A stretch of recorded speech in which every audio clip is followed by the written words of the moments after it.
Okay, so I've got a shirt here. It just has a stand collar with a set-in sleeve. It's quite not really a shaped sleeve. It's quite a wide dropped shoulder.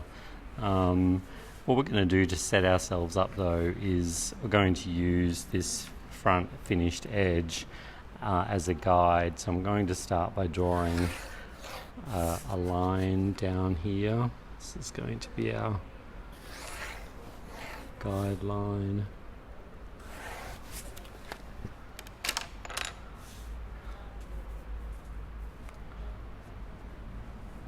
So then you line the front of the shirt up with this one here. Just as a reference point, I might just stick weight there. Okay, so to get us going, we need to do a neckline is probably the most important part of the garment to get correct, because it's the small. It's it's a really obvious part of the garment, and and it has to fit neatly around the neck. So usually you find if a part of a garment has been stretched, it's the neckline that's been stretched. So you can just start here. So just make sure that you don't don't pull it out this way, because that distorts the shoulder. So make sure that the shoulder is sitting nice and flat and the neckline is sitting flat. And if the collar can sit up as well, you can see that it's actually the shape that's going to sit around the neckline.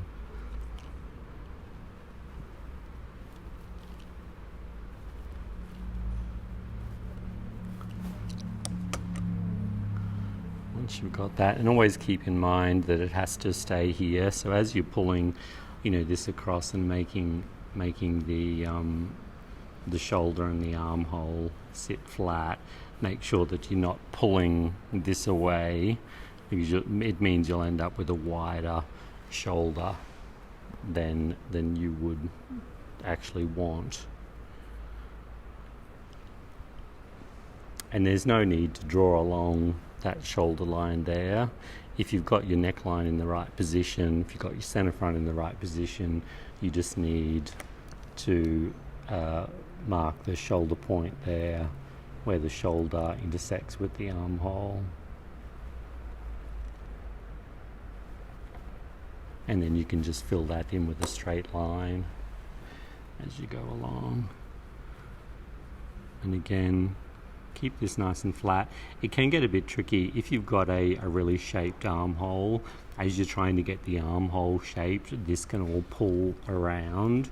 So just do it bit by bit, but the real thing is trying to keep this flat. So as long as you've got small sections flat, it can be helpful too if you've actually got a checked fabric, because the check will show you whether the fabric is being distorted or not.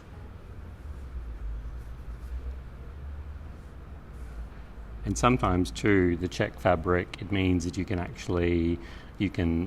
follow the lines across, and you can measure the lines, and it can be a really good guide as to whether whether you've distorted the distances or the measurements as you've got as you're going along.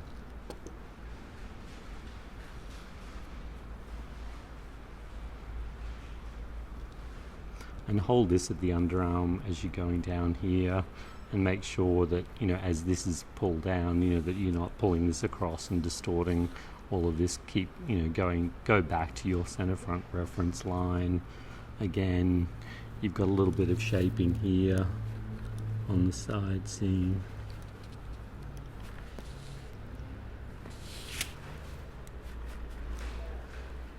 At this point, if you want to, you could change the shape of the hem. This has a very dipped hem, so you could lengthen the side seam if you wanted to, extend the side seam down and have a flatter hem.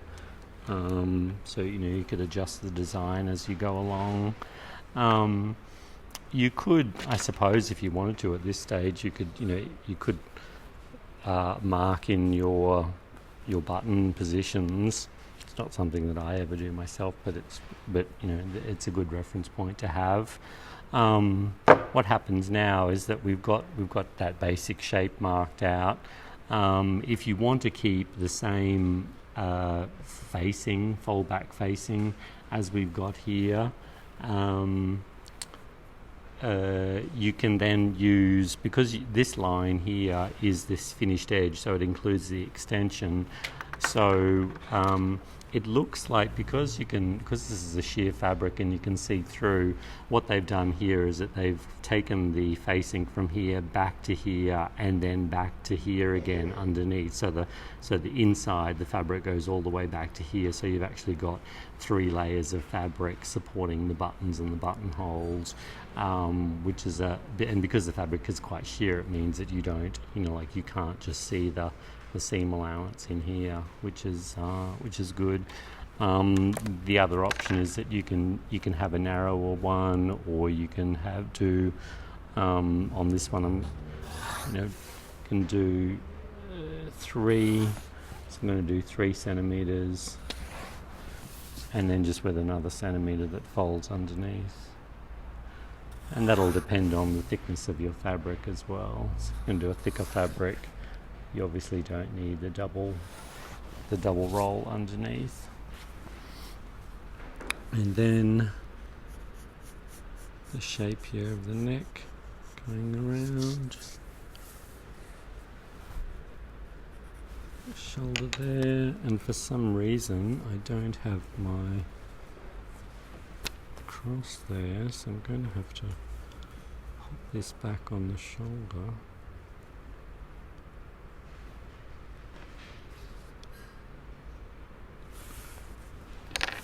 Again.